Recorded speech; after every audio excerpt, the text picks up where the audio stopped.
A very stylish Ivanka Trump joined the rest of her family, including her husband and children, at the White House to celebrate an especially special Hanukkah one day after the president declared Jerusalem Israel's capital and setting off criticism and clashes. The 36-year-old mother of three was all smiles alongside her husband, Jared Kushner, and children, Arabella, 6, Joseph, 4 and 1-year-old Theodore, inside the East Room of the White House Thursday night, where they joined her father and the First Lady, who hosted a Hanukkah reception.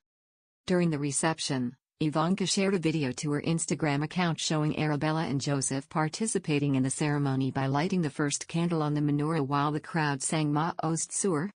The children looked adorable as Arabella sported a patterned navy blue dress and her younger brother wore a navy blue blazer and pants. The first daughter, who converted to Judaism when she married Jared, was photographed earlier in the evening stepping out of her D.C. area home to head to the White House while sporting a matching Alexander McQueen black and gold sweater and pleated skirt that costs around $3,200. As she is seemingly always in style like her stepdaughter, Melania looked effortlessly chic while sporting a sleeveless black dress for the event. The former model was seemingly chipper after having a busy day where she answered questions from children during a visit to the Children's National Hospital in D.C. Her 70-year-old husband made remarks at the ceremony about Israel in wake of his decision to declare Jerusalem as the capital of Israel. "Right now I'm thinking about what's going on in the love that's all over Israel and all about Jerusalem," Trump said. The president broke with decades of U.S. policy with the Jerusalem announcement, putting the United States at odds with most other countries.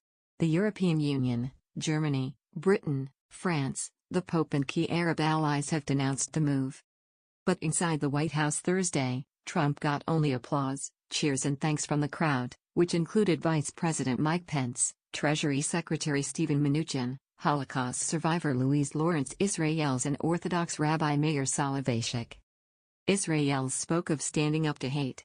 And Soloveichik recited a traditional prayer that he said has additional meaning this year. For the first time since the founding of the State of Israel, an American president has courageously declared what we have always proclaimed, which is that Jerusalem is the capital of Israel, Soloveichik said. Trump struggled with the pronunciation of Soloveitchik's name.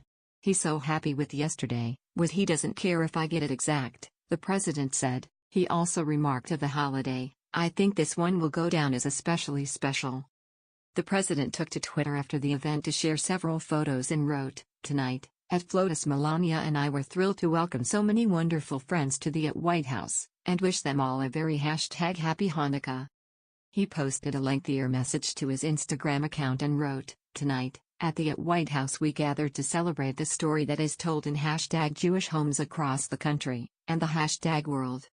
A story that began more than 2,000 years ago, when a tyrant made practicing the Jewish faith punishable by death. He desecrated the Jewish temple, including the Holy of Holies. But a small band of Jewish patriots rose up, defeated a mighty army, and soon reclaimed their freedom." In response to Trump's announcement, thousands of Palestinian protesters clashed with Israeli forces in East Jerusalem and the West Bank, and demonstrators in the Gaza Strip burned U.S. flags and pictures of Trump.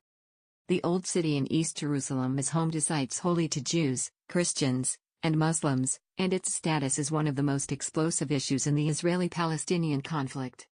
Until Trump's decision, the U.S., along with most other countries, has maintained its embassy in Tel Aviv, saying the status of Jerusalem should be resolved between the sides in negotiations. The leader of the Hamas militant group, which runs Gaza, called for a new armed uprising in a widespread show of anger over the U.S. president's move. In the West Bank, crowds of protesters set tires on fire and threw stones at anti-riot troops.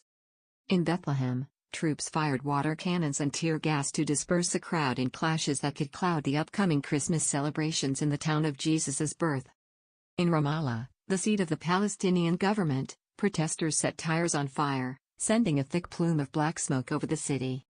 Trump's dramatic break on Wednesday with decades of U.S. policy on Jerusalem counters long-standing international assurances to the Palestinians that the fate of the city will be determined in negotiations.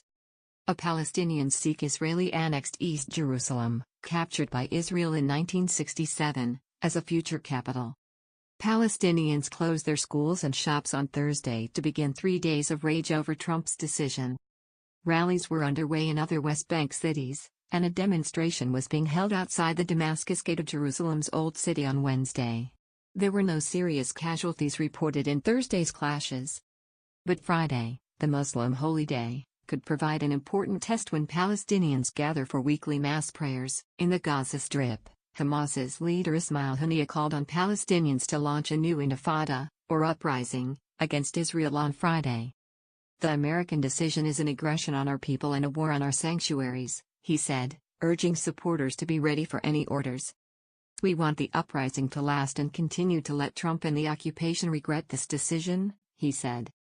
Hamas, a group that seeks Israel's destruction, killed hundreds of Israelis in suicide bombings and other attacks in the early 2000s. But the group's capabilities are more limited now. Gaza, Hamas's stronghold, is closed by an Israeli blockade, while in the West Bank many of its members have been arrested. Nonetheless, it possesses a large arsenal of rockets capable of striking much of Israel. Israel, which claims all of Jerusalem as its undivided capital, has welcomed Mr. Trump's decision.